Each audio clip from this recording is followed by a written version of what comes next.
नमस्कार। आज के इस वीडियो के अंदर हम लोग हिंदी साहित्य के अंतर्गत जयशंकर प्रसाद जी का जीवन परिचय एवं उनका हिंदी साहित्य में योगदान विषय पर चर्चा करेंगे। ठीक है।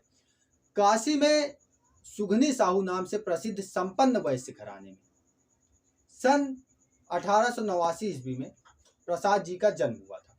इनके पितामह अर्थात दादाजी शिवरत्न साहू सुरती के प्रसिद्ध व्यापारी थे। पान मसाले में प्रयुक्त होने के कारण सुगंधित सुरती का व्यापार करने के कारण इनके दादाजी को और इनके परिवार को जो है काशी में सुगनी साहू परिवार के नाम से जाना जाता था। ठीक है। इनके पिता जिनका नाम देवी प्रसाद था, वे भी जो है अपने पिताजी का कारोबार संभालते हैं और सुरती के व्यापार में लग जाते हैं। ठीक है। उसके पश्चात साहित्य समाज में यह बात बहुत प्रसिद्ध थी कि काशी में गुणी जनों का आदर सिर्फ दो जगह होता है, एक काशी के नरेश के यहाँ और दूसरा सुगनी साहू के यहाँ। ठीक। अत्यंत अल्प आयु में ही प्रसाद जी के कई भाई बहनों का देहांत हो गया विभिन्न अलग अलग बीमारियों के चलते। और 12 वर्ष की अवस्था में जब प्रसाद जी 12 वर्ष के थे तभी इनके पिताजी चल बसे, और जब 15 वर्ष के थे तभी इनकी माताजी का देहांत हो गया। और माताजी के देहांत के केवल 2 वर्ष बाद इनके अभिभावक जो बच रहे थे, इनके बड़े भाई शंभुरथ का भी देहांत हो गया। उसके बाद घर में इनकी भाभी बची थी और ये बचे थे रहते थे। घर पर ही इन्होंने हिंदी, उर्दू, अंग्रेजी भाषाओं का ज्ञान प्राप्त किया। प्रसाद जी में वर्तमान की आंखों से अतीत देखने और अतीत की कसौटी पर वर्तमान को परखने का अद्भुत कौशल था, जिसका उदाहरण स्वरूप हम ले सकते हैं कामायनी, जो कि महाकाव्य है और छायावाद का एकमात्र महाकाव्य है। ठीक है।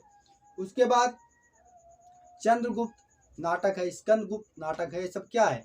अतीत का कंटेंट लेकर इन्होंने क्या किया है, वर्तमान से उसको जोड़ दिया है। ठीक है। इन्होंने 3 विवाह किए। प्रथम 2 पत्नियों की मृत्यु हो गई, उसके पश्चात इन्हें तीसरा विवाह करना पड़ा। ठीक है। प्रसाद जी में उदारता, व्यवहार, कुशलता और विद्वता का अद्भुत मिश्रण था। अत्यंत नियमित जीवन शैली थी इनकी। सुबह जल्दी उठकर साहित्य कर्म में लग जाते थे, उसके बाद तैयार वगैरह होकर फिर अपने वही पिताजी का जो कारोबार था, इनका जो खानदानी पेशा था, उसी में अपना जो इनको दुकान मिली थी उसी में अपना ये लग जाते थे, दिन भर कारोबार करते थे। ठीक है। अर्थात इनकी जो दिनचर्या थी काफी व्यस्त थी। ठीक है। और 1939 में टीबी का रोग हो जाने के कारण इनका जो है देहांत हो जाता है। उसके बाद हम चर्चा कर लेते हैं इनके साहित्यिक योगदान पर। इन्होंने कुछ ऐतिहासिक नाटक लिखे जिसमें चंद्रगुप्त, स्कंदगुप्त, अजातशत्रु, राजश्री और ध्रुव स्वामी।